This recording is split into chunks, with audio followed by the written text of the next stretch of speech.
Bismillahirrahmanirrahim. Assalamualaikum warahmatullahi wabarakatuh. Saya akan menyampaikan sebuah sajak yang ditulis sangat sayang. Yang baca ini sangat sayang.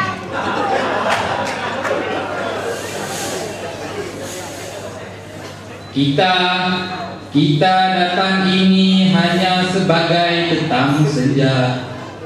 Bila cukup detik, kembalilah kita kepadanya. Kita datang ini kosong tangan, kosong dada. Bila pulang nanti, bawa dosa, bawa pahala. Pada tetamu yang datang dan kenal jalan pulang, bawalah bakti mesra kepada Tuhan, kepada insan. Pada tetamu yang datang dan lupa jalan pulang, usahlah derhaka pula pada Tuhan, pada insan. Bila kita lihat manusia lupa tempat atau segera sesat, puja darjat, puja pangkat, segera kita insaf, kita ini punya kiblat.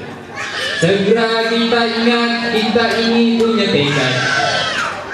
Bila kita lihat manusia terdiam larat, hingga mesti merempat ke laut biru, ke kuning darat, harus kita lekas sedang penuh pada tugas. Harus kita tegas sembah seluruh rasa belas. Kita datang ini satu roh, satu dasar. Bila pulang nanti, bawa bakti pada berkat. Kita datang ini satu roh, satu dasar. Bila pulang nanti, bawa bakti pada berkat.